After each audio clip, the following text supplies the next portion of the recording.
Good morning students, मैं engineer Mahendra David आप लोगों का वेलकम करता हूं आपके अपने चैनल एक्सीलेंस पॉइंट में। डियर स्टूडेंट्स, हम लोग पढ़ रहे हैं क्लास 12 के फिजिक्स का chapter number 1 charges and fields.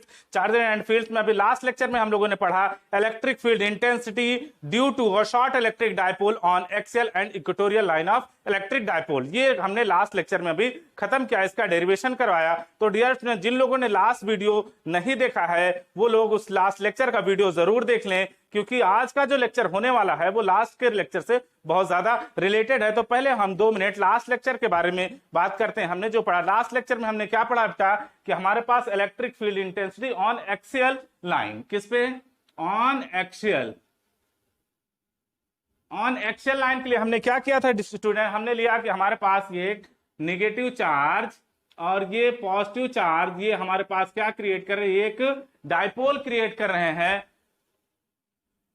जिसमें डायपोल मोमेंट की डायरेक्शन जो है निगेटिव से पॉजिटिव डायरेक्शन की तरफ है, सॉरी निगेटिव चार्ज से पॉजिटिव चार्ज की तरफ है। अब यहां पर हमको एक्सियल लाइन पर हमको electric field intensity find out करनी थी। तो ये हमने क्या लिया था, ये हमारे पास कोई पॉइंट आर था जिसपे हमको electric field intensity find out करनी थी। ये हमारे पास डायपोल है, डायपोल के हमारे पास ये मिड पॉइंट है, मिड पॉइंट से आर डिस्टेंस पर हमने लिया आर डिस्टेंस। इस पॉइंट पर हमको क्या फाइंड आउट करना था? Electric field intensity find out करनी थी, जिसका रिजल्टेंट फील्ड की डायरेक्शन आपकी आई थी ई, कुछ लाइक दिस। ठीक है, मतलब यहां पर ये देखें बेटा, इलेक्ट्रिक डायपोल मोमेंट और इलेक्ट्रिक फील्ड इंटेंसिटी की डायरेक्शन जो दोनों है सेम है। ठीक है, तो देखेंगे इसके लिए हमने फॉर्मूला डिराइव किया था, जिसका वैल्यू आया था E = 2kp upon are cube.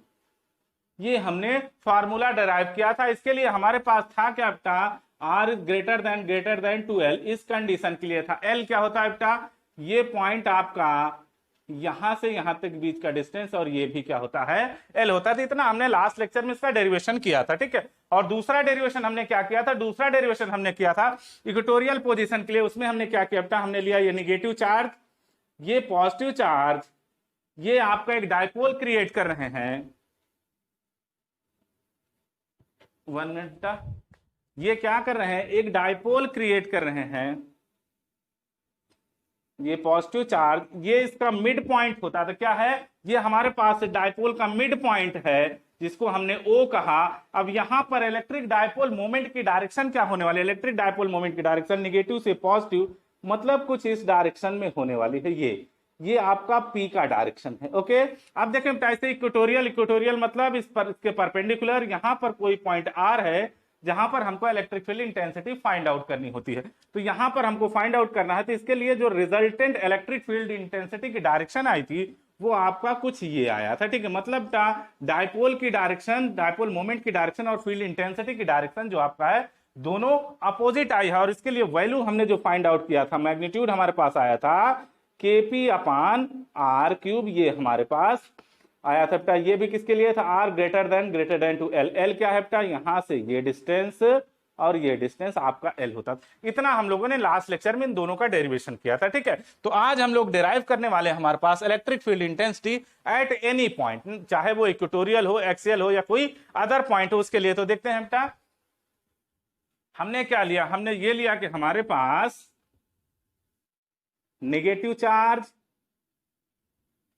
Positive charge, ये क्या करेंगे? निगेटिव और पॉजिटिव चार्ज आपको क्या क्रिएट कर रहा है? एक डायपोल क्रिएट कर रहा है। निगेटिव एंड पॉजिटिव चार्ज आपको एक डायपोल क्रिएट कर रहा है। ये हमारे पास क्या हो गया? इसका मिड पॉइंट, जिसको हमने कहा बेटा O। इस मिड पॉइंट से R डिस्टेंस पर यहां पर कोई पॉइंट है, ये कैपिटल R। इस पॉइंट पर हमको electric field intensity find out करनी है, जिसका यहां से इसके मिड पॉइंट से डिस्टेंस जो है बेटा, मिड पॉइंट से R का डिस्टेंस आपका स्मॉल r है। कितना है?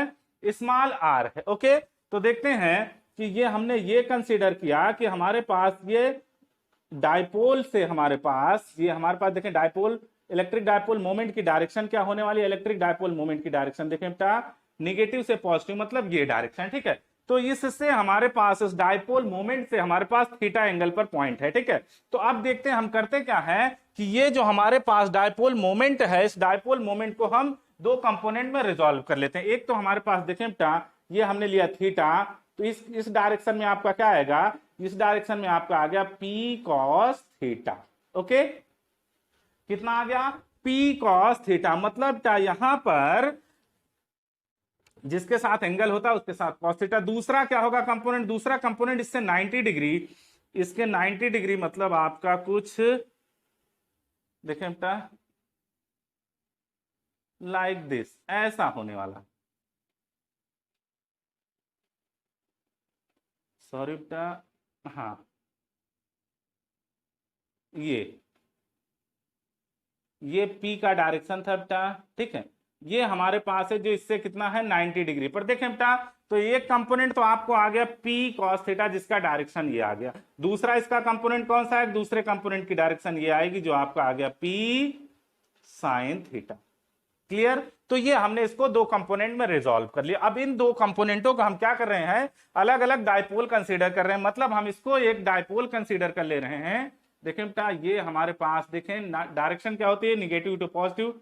हमने ले लिया कि ये निगेटिव है, ये पॉजिटिव है। इस पॉइंट का नाम हमने दे दिया ए, इस पॉइंट का नाम दे दिया बी। ओके, ये हमारे पास ए बी क्या क्रिएट हो गया बेटा, एक डायपोल। ए बी जो आपका है देखेंगे, ए बी आपका क्या है, एक डायपोल हमने बना दिया कि ए बी एक डायपोल है जिसका हमारे पास डायपोल मोमेंट कितना है, पी साइन थीटा। क्लियर। दूसरा हमने क्या किया, इसे डॉट डॉट पीछे लेकर आए, ये लो हमने पीछे ला लिया बेटा। ये पॉइंट हमने दिया, हमारे पास ये पॉइंट हो गया, इस पॉइंट को हमने कहा सी और इसको हमने कहा डी। ठीक है, ये सी और डी देखें बेटा, निगेटिव, ये हमारे पास निगेटिव, ये हमारे पास पॉजिटिव।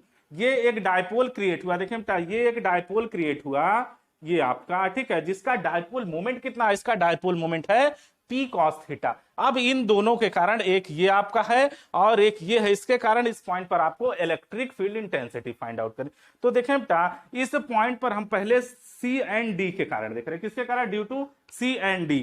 ये आपका क्या है देखें बेटा, ये C एंड D हमारे पास एक्सियल कुछ दिख रहा है, देखें बिल्कुल इसी लाइन पर है, देखें ये एक्सियल ही होगा, क्यों, क्योंकि इसी लाइन पर हमारे पास ये पॉइंट आ रहा है। देखें बेटा जैसे ये था, यहां पर देखें इस लाइन पर ही आपका पॉइंट आ रहा था जहां पर आपका इलेक्ट्रिक फील्ड इंटेंसिटी, तो हमने उसको क्या कहा था, एक्सियल कहा था। बिल्कुल वैसे ही ये हमारे पास एक्सियल, एक्सियल में डायरेक्शन क्या होती है, निगेटिव आपका अवे।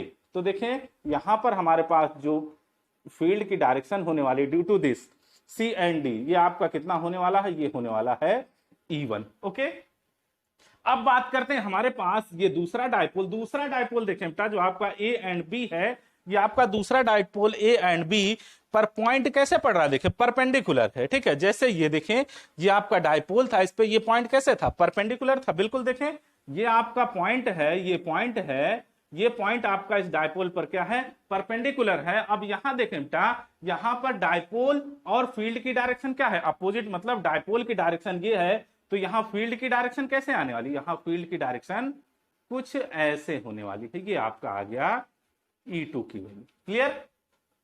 तो इतना हमारे पास आ गया। अब देखें बेटा कि हम यहां पर देख ले रहे हैं, हमारे पास electric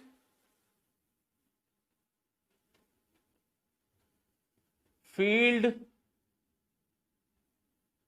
intensity due to dipole CD, ये आपका CD डायपोल है। ठीक है, ये हमारे पास कितना है बेटा, CD के कारण हमारे पास है E1। ठीक है, E1 आपका क्या है, electric field intensity due to CD। तो देखें बेटा E1 की वैल्यू कितनी आ गई, E1 की वैल्यू आपका आ रही है, देखेंगे E1 का वैल्यू यहां पर देखें, आपका E1 का वैल्यू कितना आएगा, एक्सियल के लिए हमने क्या निकाला बेटा, देखें 2kp। देखें बेटा 2kp।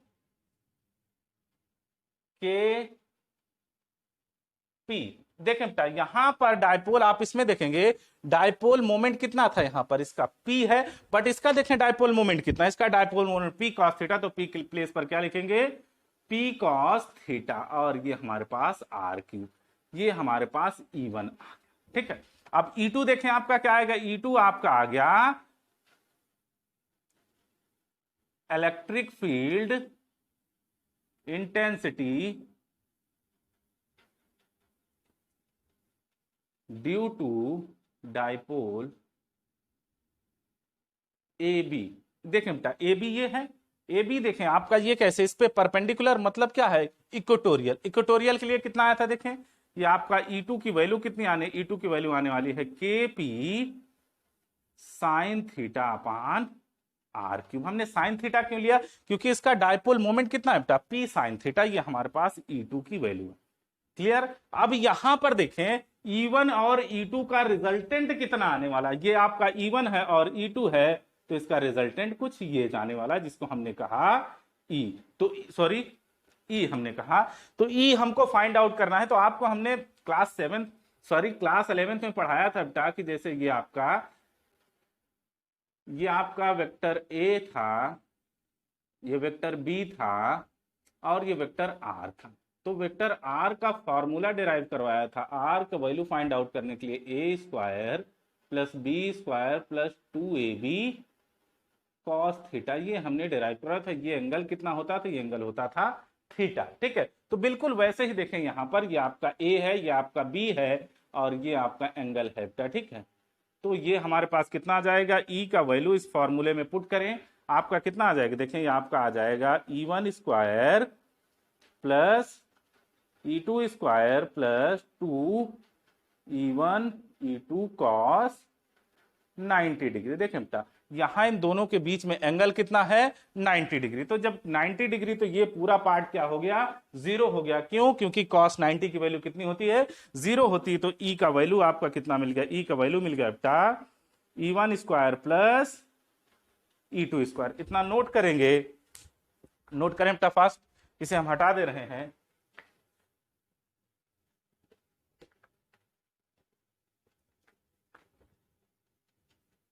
अब देखते हैं, वैल्यू पुट करो बेटा E1 E2 का, ये आपका आ गया E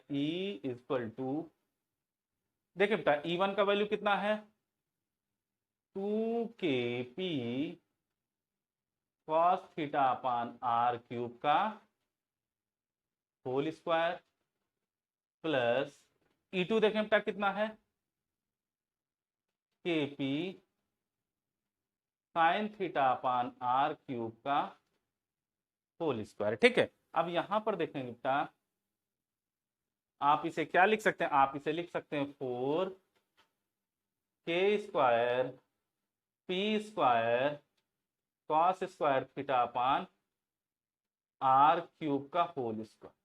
ओके, बिल्कुल सिमिलर इसे देखें बेटा, k² p² sign square theta upon R cube का होल स्क्वायर।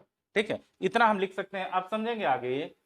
अब इन दोनों में कॉमन क्या है? देखें बेटा, आपका k² कॉमन है, p² कॉमन है, R क्यूब का होल स्क्वायर कॉमन है, बचता कितना है? यहां देखें बेटा 4 cos square theta plus sign square theta. इतना हमारे पास बच रहा है। देखें बेटा, ये रूट के अंदर है और स्क्वायर में है, तो ये आपका बाहर आ गया, बाहर आपका आ गया kp अपान R क्यूब। कैसे? देखें बेटा, ये इस पे R² है तो ये बाहर आ गया, जिसपे स्क्वायर वो टोटल बाहर। अब देखें, इसको आप क्या लिख सकते हैं? 4 cos थीटा प्लस, आपने क्या पढ़ा? क्लास 10th में पढ़ा था बेटा, sine square theta plus cos square theta equal to 1। ये देखें, आपने पढ़ा है sine square theta plus cos square theta equal to 1। तो हम साइन स्क्वायर थीटा को क्या लिख सकते हैं? साइन स्क्वायर थीटा को लिख सकते हैं 1 माइनस cos स्क्वायर थीटा। तो देखिएगा, इसको यहां पुट करिए, आपका आ गया 1 माइनस cos स्क्वायर थीटा। देखिए बेटा, 1 minus cos square theta, 4 cos square theta से 1 cos स्क्वायर थीटा कैंसिल हो गया, आपका कितना आ गया? मतलब सब्ट्रैक्ट हो गया kp अपान R क्यूब। बचा कितना बेटा हमारे पास? ये बचा 3 cos स्क्वायर थीटा प्लस 1। ये आपका E का वैल्यू है। क्लियर? ये हमने क्या किया? डेरिवेशन कर दिया इसके फॉर्मूले का। ठीक है, तो देखें बेटा, आप इसको नोट करें, फिर आगे चलते हैं, जल्दी से नोट करेंगे। देखते हैं बेटा, हमारे पास नेक्स्ट क्या क्वेश्चन आता है। नेक्स्ट आपका पूछता है कि रिजल्टेंट जो आपका फील्ड आया वो आपका E1 से या E2 से कितना एंगल ड्रॉ कर रहा है। तो हम ले रहे हैं कि ये हमारे पास E1 से मतलब जो हमारे पास एक्सियल पोजीशन से कितना एंगल ड्रॉ कर रहा है। तो हमने क्या लिया कि अल्फा एंगल ड्रॉ कर रहा है। ठीक है बेटा, अब क्या करते हैं, इसे हम एक देखें, ये क्वाड्रिलेटरल हमने बनाया, तो ये देखें बेटा, ये हमारे पास E2 है, तो ये लाइन भी किसको रिप्रेजेंट करेगी? ये भी आपको E2 को करेगी। ये आपका E1 है, तो ये लाइन आपको किसको रिप्रेजेंट करेगी? ये लाइन भी आपको E1 को ही रिप्रेजेंट करे। तो देखें, ये हमारे पास एक ट्रेंगल बन रहा है बेटा, देखें ये हमारे पास एक ट्रेंगल आया ये, ठीक है। यहां पर राइट एंगल ट्रेंगल बना बेटा, देखें ये हमारे पास क्या आ गया, इसलिए परपेंडिकुलर आ गया, ये हाइपोटेनियस आ गया, ये बेस आ गया। तो देखें बेटा हमने क्या लिया, tan अल्फा। हमको क्या चाहिए, एंगल चाहिए, तो tan अल्फा कितना आया, देखें बेटा tan हमारे पास क्या होता है, परपेंडिकुलर अपान बेस। तो परपेंडिकुलर देखें आपका ये है, ये आपका कौन सा लाइन शो कर रहा है, ये आपका शो कर रहा है E2, ये आपका आ गया बेटा E2। अब देखें आपका उसके बाद बेस को कौन सा शो कर रहा है, बेस को E1 शो कर रहा है अपान E1। ओके, वैल्यू रखेंगे, देखें ये आपका E2 का वैल्यू है KP साइन थीटा अपान R क्यूब। E1 का वैल्यू देखें बेटा आपका 2KP cos theta upon R cube. देखें बेटा R क्यूब से R क्यूब कैंसिल, KP से KP कैंसिल। देखें बेटा बचा कितना आपका, ये आपका फाइनली आया कितना, ये आपका आ गया tan अल्फा इक्वल टू, देखें बेटा 1/2 sine theta upon cos theta आ गया tan थीटा, ये आपका रिजल्टेंट। इफ आपको ये कहे कि एंगल कितना होगा, तो अल्फा इक्वल टू आपका आ गया tan इनवर्स 1/2 tan थीटा, ये आपका एंगल। इतना एंगल ड्रॉ करें। अब कुछ स्पेशल केस देख ले रहे हैं, ठीक है। स्पेशल केसेस हमारे पास कि इफ हमारे पार्ट इक्वेटोरियल में होता तब क्या होता, तो हम देख रहे हैं केस फर्स्ट। केस फर्स्ट में हमारे पास देखें, इफ आपका थीटा की वैल्यू कितनी हो जाए, 0। थीटा की वैल्यू 0 मतलब एक्सियल कंडीशन के लिए बात हो रही है। किसके लिए बात हो रही, एक्सियल कंडीशन के लिए बात हो रही है। किसके लिए हो गया, ये एक्सियल के लिए हो गया, ठीक है। एक्सियल के लिए हम देखें ई की वैल्यू कितनी आने वाली, ई की वैल्यू देखें बेटा KP अपान R क्यूब। रूट में देखें आपका कितना है बेटा, यहां पर है 3 कॉस थीटा के प्लेस पर कितना है बेटा 0 + 1। तो देखें कितना आ गया बेटा KP अपान R क्यूब। कॉस 0 की वैल्यू कितनी होती है बेटा 1 होती है, तो ये आपका आ गया 3 + 1, मतलब आपका आ गया 2KP अपान R क्यूब। ये किसके लिए आपका होता था, एक्सियल के लिए। क्लियर है। सेकंड केस की बात, अब यहां पर एंगल की बात कर ले रहे हैं। एंगल अगर आप इससे निकालेंगे तो आपको मिल जाएगा। अब देखते हैं हम सेकंड केस की बात, किसके लिए, इक्वेटोरियल के लिए। इक्वेटोरियल पोजीशन के लिए आपका है केस सेकंड, ठीक है। केस सेकंड में यहां पर इक्वेटोरियल के लिए थीटा कितना होता है बेटा 90 डिग्री होता था, ठीक है। तो देखें हमारे पास ई का वैल्यू कितना आएगा, KP अपान R क्यूब, ठीक है। यहां पर देखें बेटा आपका कितना आ गया 3 cos 90 + 1। तो देखें बेटा आपका ये आ गया KP अपान R क्यूब। अब देखें बेटा cos 90 की वैल्यू होती 0 + 1, ये आपका फाइनली रिजल्ट आ गया KP अपान R। ये आपका किस सिचुएशन में होता था, ये हमारे पास इक्वेटोरियल पोजीशन में होता था। तो आज का अभी तक का डेरिवेशन तो आज कंप्लीट हो रहा है। अभी हम लोग न्यूमेरिकल करते हैं बेटा कि इस पर न्यूमेरिकल कैसे आते हैं, तो इसे जल्दी से नोट करेंगे। क्वेश्चन देखेंगे बेटा, क्वेश्चन क्या कह रहा है, क्वेश्चन हमारे पास कह रहा है what is the magnitude of electric dipole intensity due to a dipole of moment. Dipole moment आपका कितना गिवन है, 2 × 10⁻⁸ coulomb per metre at a point distance 1 meter from the center of dipole when the line joining the point of center and angle। देखें बेटा question आपका कह रहा है, जैसे ये आपका एक डाइपोल है, ठीक है। आपका ये हमने लिया नेगेटिव चार्ज, ये पॉजिटिव चार्ज। ये एक डाइपोल है जिसका डाइपोल मोमेंट P है, ठीक है। यहां पर P का वैल्यू आपका गिवन है, देखें बेटा P का वैल्यू गिवन है 2 × 10⁻⁸ कूलम मीटर। देखें बेटा कैसे पहचानते हैं कि हमारे पास गिवन क्या है, यहाँ यूनिट से पहचानते हैं बेटा। कूलम मीटर किसका है, डाइपोल मोमेंट का है। तो हमारे पास P का वैल्यू गिवन और डिस्टेंस कहां से कर रहा है, सेंटर से, मतलब ये सेंटर है। यहां पर कोई पॉइंट है R जिसको आप मीट करवा रहे हैं, तो आपको क्या कह रहा है कि यहां से थीटा एंगल, थीटा का वैल्यू कितना गिवन है, देखें बेटा 60 डिग्री, और यहां से सेंटर से पॉइंट का डिस्टेंस कितना है R का वैल्यू है 1 मीटर। देन आपसे पूछ रहा है कि इलेक्ट्रिक फील्ड इंटेंसिटी का मैग्नीट्यूड बताओ, मतलब E की वैल्यू आपसे पूछ रहा है। एकदम सिंपल क्वेश्चन है, ठीक है। तो देखिए आप लोग क्या जानते हैं, E = E इक्वल टू हमारे पास क्या होता है बेटा, KP अपान R क्यूब अंडर रूट के अंदर 3 cos स्क्वायर थीटा प्लस 1। ठीक है, ये हमारे पास होता है, यहाँ वैल्यू रख देंगे। देखें बेटा हमारे पास K की वैल्यू कितनी होती है, 9 इंटू 10 की पावर 9। P का वैल्यू देखें बेटा आपका कितना है, 2 इंटू 10 की पावर -8। R का वैल्यू कितना है बेटा, देखें 1 है, 1 का क्यूब, और रूट में आपका आ गया बेटा cos 3 cos स्क्वायर थीटा मतलब cos 60 डिग्री का होल स्क्वायर प्लस 1। ओके, तो देखते हैं 9 टू आपका आ गया बेटा 18 इंटू 10 की पावर देखें बेटा आपका 9 माइनस 8 अपान 1। रूट में देखेंगे, रूट में हमारे पास कितना आ गया बेटा, ये आपका आ गया 3, और cos 60 की वैल्यू होती है बेटा 1/2, 1/2 का होल स्क्वायर करेंगे तो आपका है 1/4 प्लस 1। इसे सॉल्व कीजिए, देखेंगे सॉल्व करते हैं तो हमारे पास आ गया बेटा 18 मतलब 180 आ गया। अब देखें बेटा रूट में आपका कितना आ गया, रूट में आपका आ गया देखें 3 4 मतलब 3/4 प्लस 1 मतलब आपका आ गया 180। रूट में आ गया बेटा आपका 7/4 मतलब आपका आ गया ये आपका 180। देखें बेटा ये आपका आ गया 180/2 रूट 7। इसे सॉल्व करेंगे बेटा, जैसे ही आप इसे सॉल्व करेंगे तो आपका वैल्यू आने वाली है, ठीक है, आपका वैल्यू आएगा बेटा 238.1 न्यूटन पर कूलम। ठीक है, रूट 7 की वैल्यू रख देंगे और इसे सॉल्व आउट कर लेंगे। तो आज का लेक्चर बस बेटा यहीं तक, बाकी नेक्स्ट लेक्चर में मिलते हैं कुछ नए क्वेश्चंस और नए डेरिवेशंस के साथ। देन आज के लिए बस इतना ही।